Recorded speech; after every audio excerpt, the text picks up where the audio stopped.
Chers amis, je m'adresse à vous pour la première fois en tant que président de l'Amicale. C'est avec honneur que je le fais. Avec honneur aussi que je succède à Georges, qui a tant œuvré pour la bonne marche de celle-ci. Nous sommes ici réunis pour commémorer le 5 juillet 62, massacre de masse des Européens d'Algérie. Cette date a sonné le glas de l'Algérie française et sonné le départ de ceux qui croyaient pouvoir rester dans leur pays. Il faut savoir que dès le 10 octobre 1956, De Gaulle délègue son ancien directeur de cabinet et principal intermédiaire avec Moscou, Gaston Paleski, auprès de l'ambassadeur soviétique à Paris, Serge Vinogradov, pour lui rapporter que De Gaulle, qui n'est pas encore au pouvoir, fait savoir au FLN, par l'intermédiaire de leurs alliés soviétiques, qu'il serait prêt à négocier s'il revenait aux affaires de la France. Source archives soviétiques. Nous, pieds noirs et musulmans pro-français, harkis compris, étions déjà abandonnés à notre sort, lâchés par le pouvoir gaulliste et ses serviteurs. La désinformation avait fait son œuvre et la grande majorité des Français de métropole ne nous accordait aucune valeur. Nous étions ceux qui n'étaient bons qu'à faire tuer de jeunes soldats du contingent.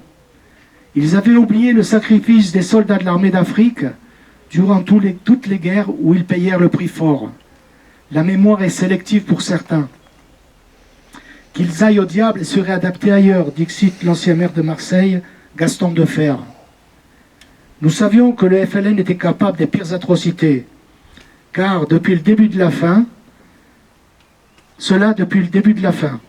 mais celui-ci, le FLN, voulait asseoir son pouvoir à tout prix, et en ce jour, le 5 juillet 62, commence la chasse aux Blancs, aux Européens, hommes, femmes et enfants furent pourchassés, rassemblés et tués dans des conditions abominables qui dépassent l'entendement, sans parler des innombrables disparus. Il est préférable de ne pas relater leur calvaire, tant il est difficile de supporter ces récits.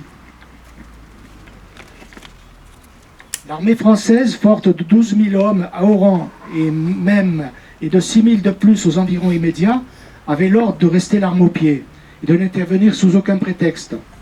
Le boucher d'Oran, le général Katz, fidèle serviteur, a tenu bon et interdit toute intervention de l'armée, alors que les accords d'Évian stipulaient qu'elle pouvait et devait porter assistance à ses ressortissants lorsqu'ils étaient en danger.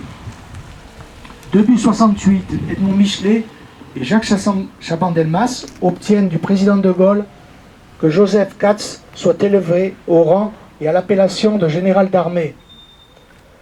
Ce jour sombre, ainsi que celui du 26 mars, sont marqués à jamais dans notre mémoire, comme la date du 12 mai pour les harkis. Non, ce n'étaient que des pieds noirs et des musulmans fidèles, qui, en France, connaissent cette tragédie. Certains, et nous les connaissons, comme pour les harkis, veulent minorer ces chiffres, comme si cela enlevait le sang sur les mains de nos dirigeants de l'époque. À ce sujet, M. René G. Rig, consul général de Suisse à Oran, présent dans cette ville jusqu'au 10 juillet, qui a échappé à 3 reprises à la mort en ce 5 juillet, déclare entre autres « Ils enlevaient ou tuaient sur place tous les Européens qu'ils rencontraient.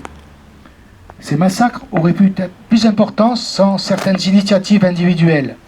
Parmi elles, celle d'un officier français, le lieutenant Rabat Khelif, a osé braver les ordres. Il est intervenu avec ses hommes, sauvant ainsi des centaines d'Oranais. Mis aux arrêts et convoqué par le général Katz, celui-ci lui dit « Si vous n'étiez pas arabe, je vous casserai ».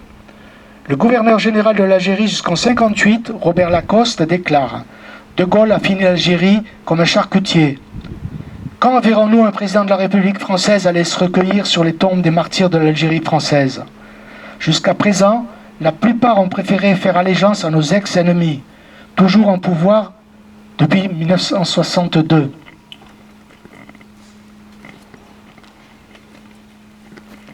Il faut dire aussi, et peu de personnes, historiens ou autres, s'en font écho, mais la ville d'Oran était la seule grande ville d'Algérie où les Européens étaient plus nombreux que les musulmans. Certains villages de pêcheurs alentours n'avaient pas ou peu connu les affres de cette tragédie.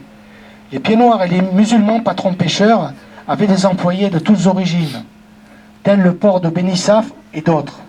Cela explique aussi peut-être l'acharnement du FLN à terroriser la population pour qu'elle quitte son sort natal. C'est pour cela qu'il faut continuer à se battre pour que soit reconnu notre abandon ainsi que les drames subis par notre communauté, pieds noirs et harkis confondus, et aussi pour l'honneur de nos anciens, même si ce combat semble dérisoire. C'est en ce sens qu'il faut que nous aidions, dans la mesure de nos moyens, les associations de rapatriés qui œuvrent pour le rétablissement de la vérité. Merci. Maintenant, nous allons passer au dépôt de gerbes.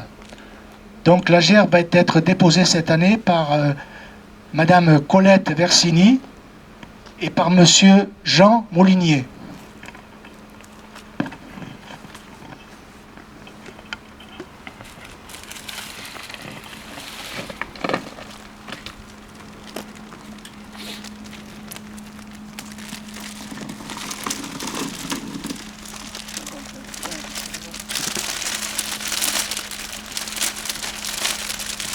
Dépôt de gerbe.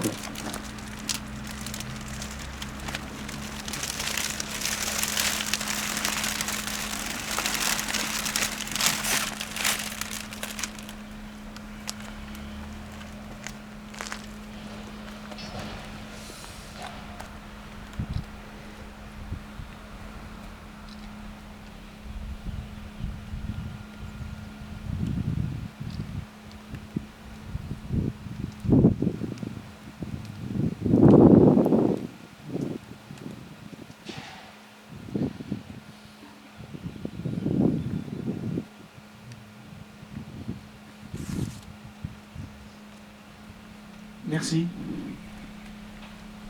Donc ce dépôt de gerbe tient lieu de minutes de silence vu qu'ils se sont recueillis assez longtemps.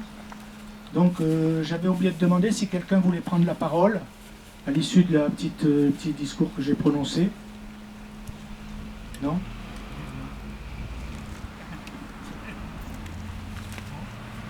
Voilà, donc j'avais prévu de vous passer une chanson que j'ai découverte.